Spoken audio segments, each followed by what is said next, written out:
link for EMP Shield is in the description below the video.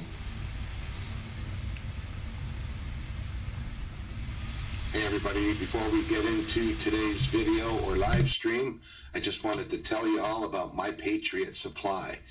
They have like so many products, it's crazy. I wouldn't be able to even do a whole video on it.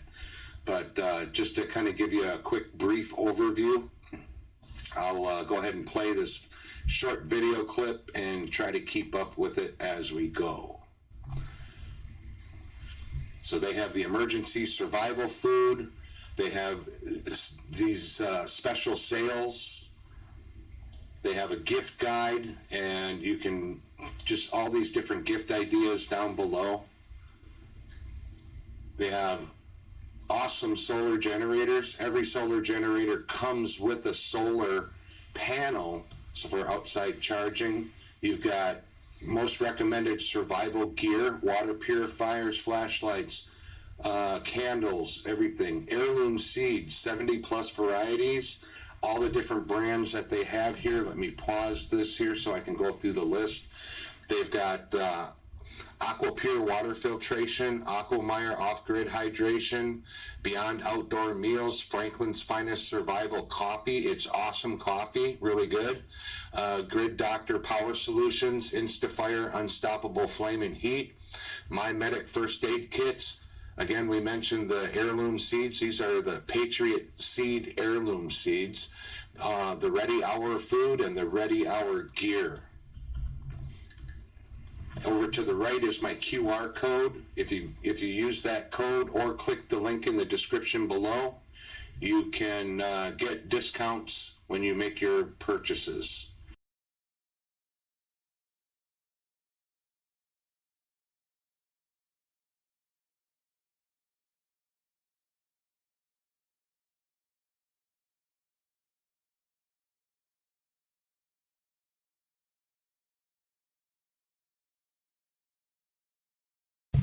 Hey, good morning, everyone. It's 11/11, Veterans Day. Make sure you thank all the vets for their service. Hope everybody's doing okay this morning. Yeah, I was looking through, I started last night. Looking around to see what is going to be good for news today, and most of the stuff is just a carryover from yesterday, just with some times now. So I don't have any like mystery stuff to talk about really today. I think today is going to be kind of a quick one. President Trump is going to be speaking here pretty soon for the Veterans Day wreath laying. So you guys probably want to catch that. I probably won't be able to get it here on the stream. So I know RSBN is covering it. You guys can probably jump over on RSBN either on YouTube or Rumble. I peeked over there a little while ago, and they're doing interviews and stuff right now. But other than that, I suppose we could take and get into the newsy stuff, and maybe I'll do a little commentary. Let me just switch over.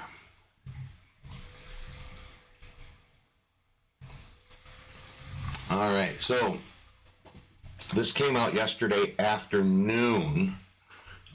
Dick Durbin, the minority whip, went and had some things to say in reference to the shutdown, and it almost sounds like they admitted a few things. So let's take a listen here, and we'll see what you hear. See if you hear the same things I did. After lengthy negotiations, an agreement was reached with the Republican Senate leader, John Thune. We will agree to open the government until January 30th, 2026. During that time, we will pass 3 bipartisan appropriation bills that will fully fund SNAP, WIC, and all the veterans programs, and finish our work on the remaining spending bills for this fiscal year. The agreement would also reverse the Trump administration's mass firings during the shutdown and prevent future ones through January 30th. We credit Senator Kaine of Virginia for this provision.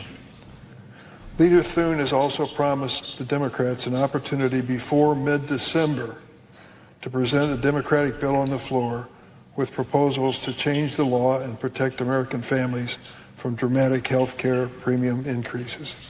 It is my fervent hope that this ends up being a bipartisan effort. It would be such an achievement of the Senate to finally return to that status. I've served in the Senate for 29 years, and I've never seen that kind of offer from a Senate majority.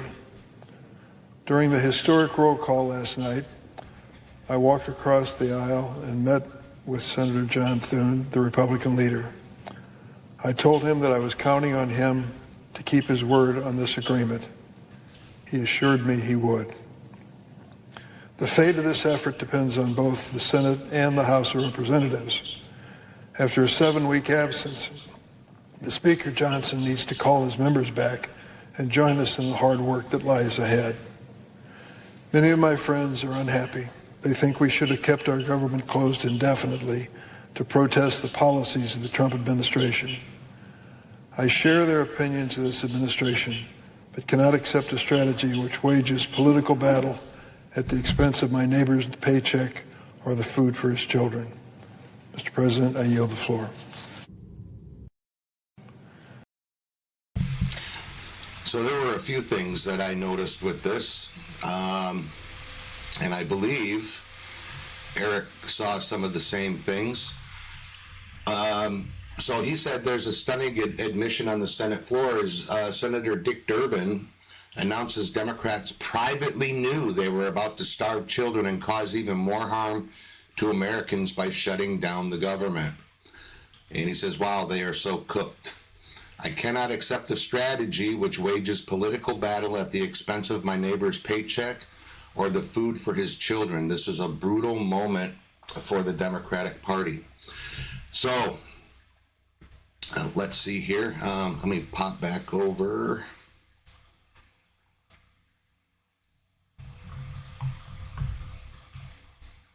Don't you think Dick looked a little coerced?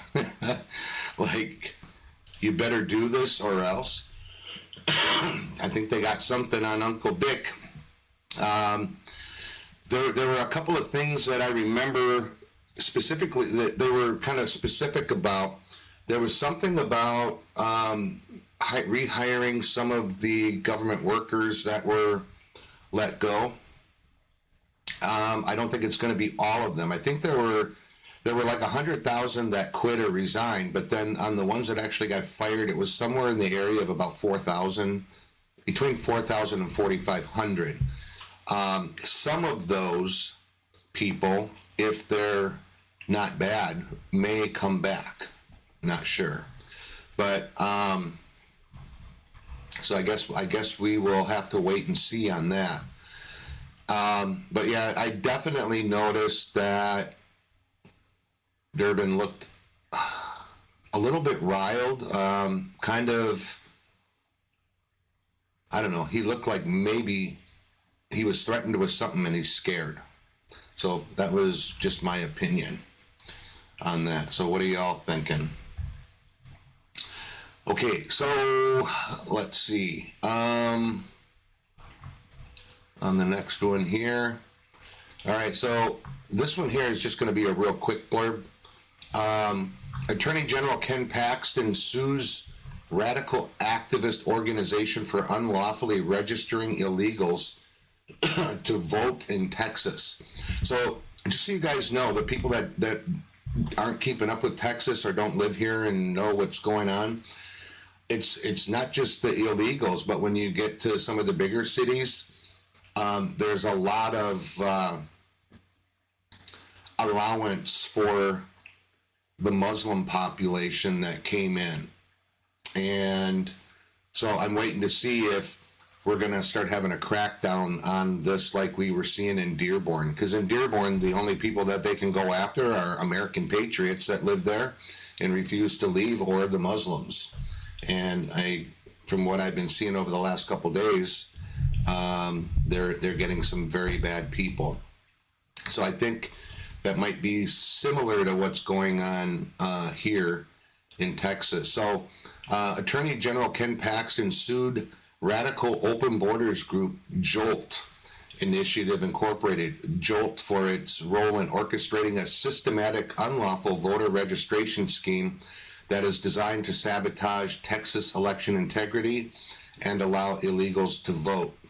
The left constantly tries to cheat and rig elections because they know they can't win honestly.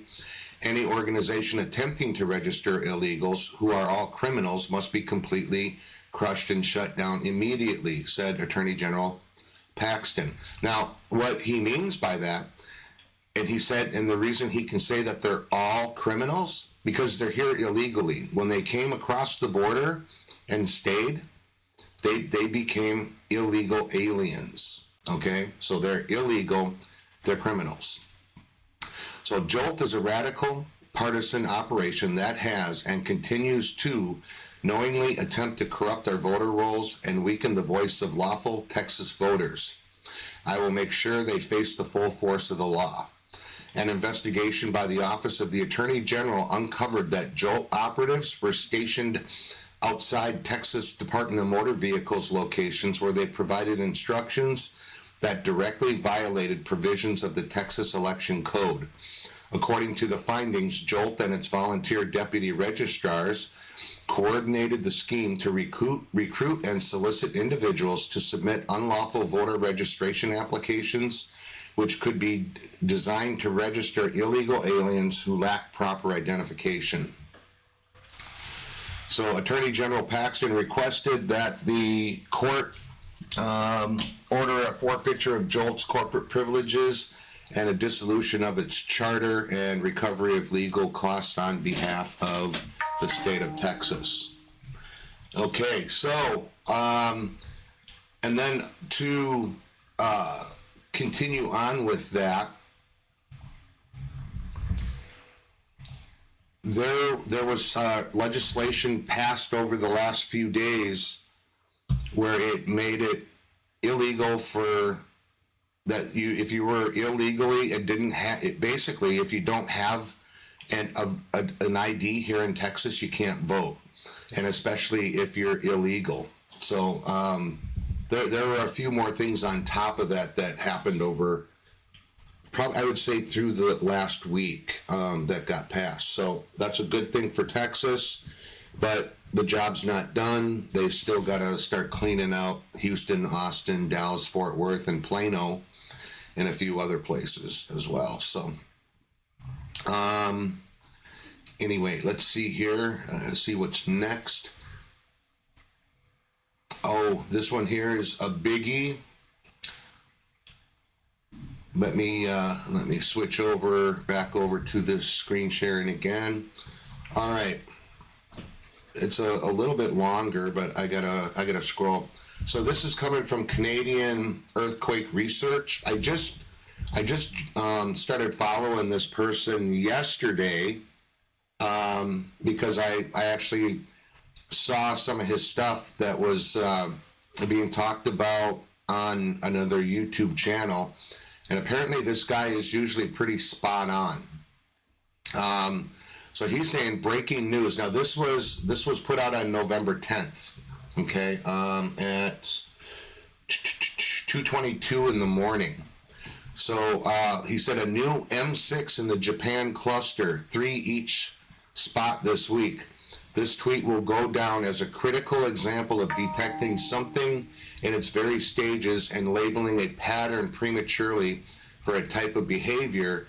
Then it is fulfilled in the couple days that follow. So what he means is they're noticing, they're noticing these tremors, these earthquakes, and they're actually registering. And basically what they're doing is this guy has basically said that these are like the pre-shocks to a massive earthquake, and where they're happening just off the coast of Japan, they said that this is going to make Fukushima look like a trip to the, over to the Disney World little water park. So, but it's not only going to affect Japan, the amount of this that's going to go off, it could send tsunami waves, which has already been predicted, all the way over to the Washington and Oregon coastline, which will cause massive flooding if this tsunami is big enough, depending on the size of the earthquake. They're predicting magnitude 10, like a 9.6 to 10. And if it does that, these clusters that you see where the red dot and yellow, all along that whole coastline, going up to by Kamchatka and across to Alaska and down, that's known as the Ring of Fire. So if something goes off there, they're thinking that it's going to be a chain reaction that's going to go all the way over to it'll be right off the coast of Oregon, and it will affect Washington as well. But they're not only talking about a tsunami that's going to work its way across coming from Japan, but they're talking massive 9.6 to level 10 earthquakes along our west coast, which that's on the Cascadias. And if that were to happen, that could also jolt the other fault lines that run down in through California, and California could see 9.6 to 10. They're saying right now that these people that are watching for the earthquakes, they're saying that we are due, especially our western seaboard, Washington, Oregon, and California, are due for a major quake. And I think the last one happened in the mid 80s. And if I remember right, that one was like I want to say an 8.4 or 8.6. And if we remember the damage that did, that took bridges down and pancaked. It did quite a bit of damage. And if you are talking a 9.6 or a 10, that is magnitudes, many magnitudes in force and power, energy, more than what the first one was. This could actually do some serious damage to the West Coast. So those of you that are living along the West Coast, you might want to be prepared to leave in a hurry. If there's any hints of even if they even say that there's a tsunami coming from Japan, I would pack my stuff and go east. But I would go east and south. Don't be around Yellowstone, because they're talking that caldera there could also be affected. And if that caldera in Yellowstone actually goes, we're looking at some massive destruction on the western United States. Okay, if you guys remember, what was that video, that movie that came out? It was like 2002 or 2020 or whatever it was. It was the one about the big earthquake. We could be seeing some stuff like that. So just heads up, and maybe follow this guy, or keep an eye on the USGS, and kind of track these quakes that they're catching along that whole ring of fire. So again, this could be nothing, but it could be big. So we want to be careful with that. All right, so I'm getting notices here. I don't know if anybody is sending me messages on Rumble, my Rumble chat. I have to set up a special screen. I probably, if I get enough people watching on Rumble at one time, I'll probably put a little screen up in my upper left corner where you see the blinders there. I might put a little chat box up there that'll pull that in. But anyway, moving on. Okay, so we're going to kind of take a little step back into the past, and we're going to go back to 9 years ago. Okay, I'm gonna play this video for you guys. Let me just make it bigger. Donald J. Trump is calling for a total and complete shutdown of Muslims entering the United States until our country's representatives can figure out what the hell is going on. Okay, so he called it 9 years ago, and this is what we're facing now. And back then, everybody called him an Islamophobe. Everybody called us an Islamophobe. But Sarah Adams has been really blowing the trumpet on this. She's actually kind of chewing President Trump's butt because she doesn't feel like he's doing enough to thwart anything that could happen. But as we all know, President Trump, when there's anything critical like that, he never advertises what he's going to do or what's going on. I do remember, I don't know, I think it was back in like mid-August when they were already threatening because of there was like the No King stuff that was coming up and all the other stuff. With the protests and the ICE and all the ICE protests and all that, there were rumors going on back then already that he had already had military deployed to between 14 and 17 cities. Good morning, Cubot. How you doing? So yeah, so I think. Yeah, it's something that we have to take note of, and we have to be, like I always talk about, is situational awareness. It doesn't matter if you're in the big city or you live in the burbs. But I think in this case here, they're going to try something in the city to get a full response from first responders. They may do some secondary stuff on them, and then they're going to hit the suburbs hard.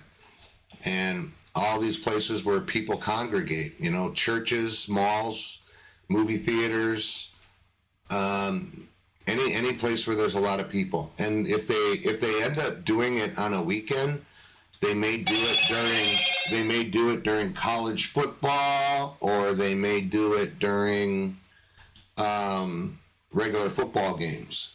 So anyway, that's where that is. So again, he brought it up nine years ago, and I think we're at that point. So and people are talking about it. So let's see. Let's get on to our next one. And this next screen is pretty much an add-on to that. They're basically saying that Dem Rep says Chuck Schumer is no longer effective and should be replaced.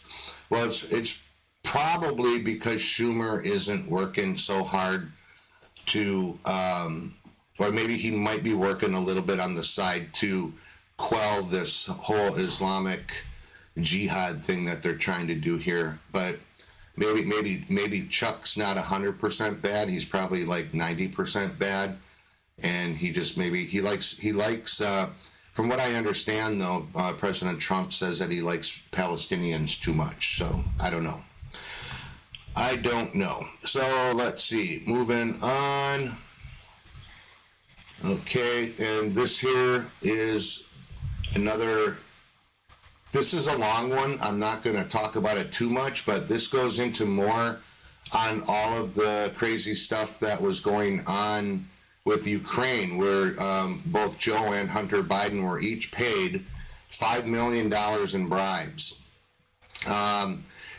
If you can access some of the little bit older, not too old, maybe going back a couple of months on the Blaze, they put out a really good whiteboard of what exactly happened in Ukraine. And when I was actually watching it, and from the things that I know and from people I know on the ground over there, of course, you all know that my fiance is from Ukraine, but the stuff that was being reported from the people that I know over there this stuff is all true, and that Joe Biden was involved in the coup to get their sitting president out, and which eventually led to Zelensky being the president in Ukraine.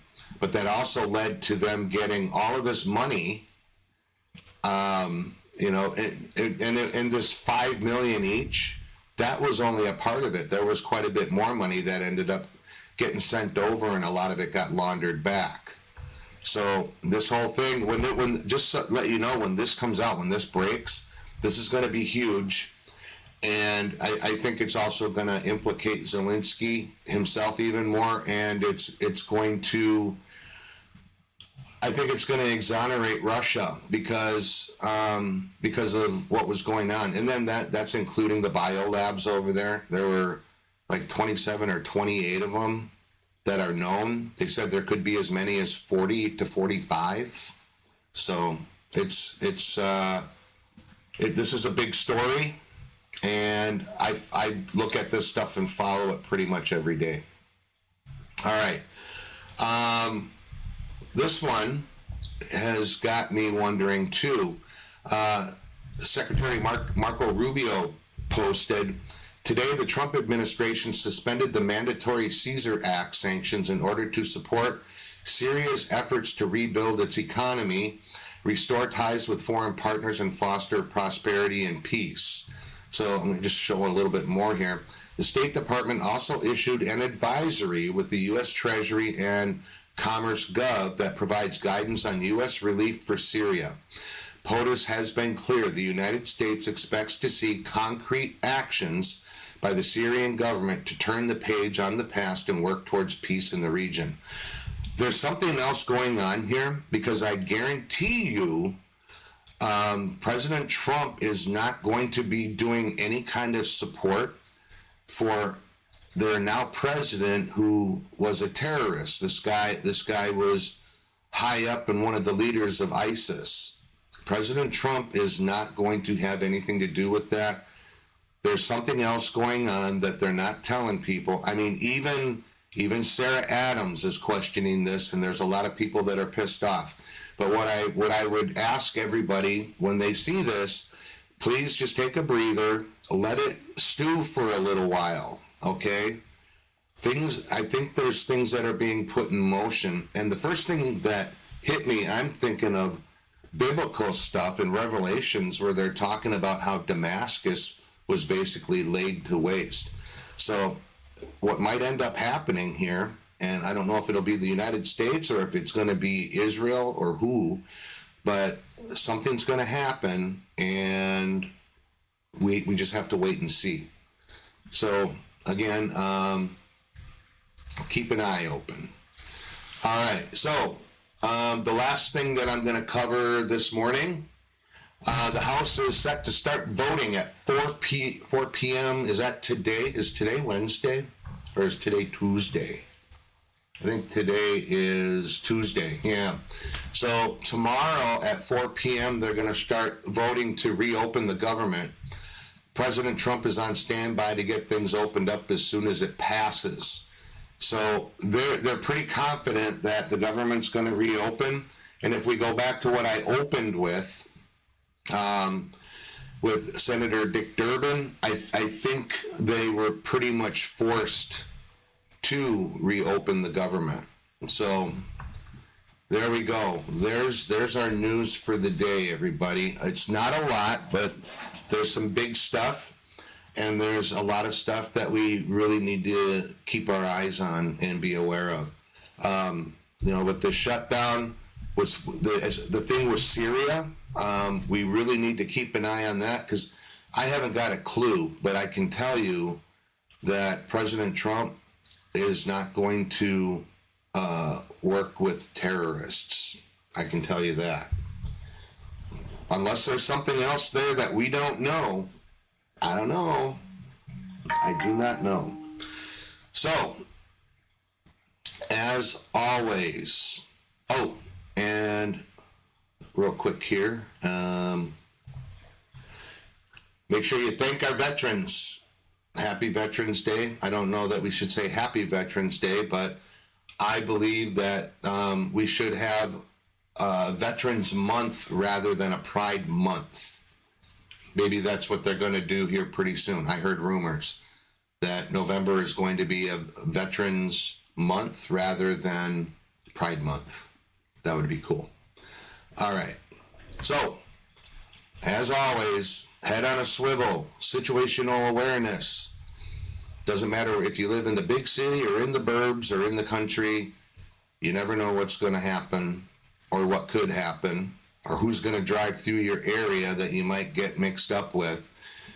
If you can pack. If you don't, or if you're against it, make sure you're with someone who does, okay? Because you never know if you're going to need it. And as I always say, God bless every single one of you out there on the other side of the screen. And I will see you tomorrow morning at 9 o'clock a.m. Central Time. Take care.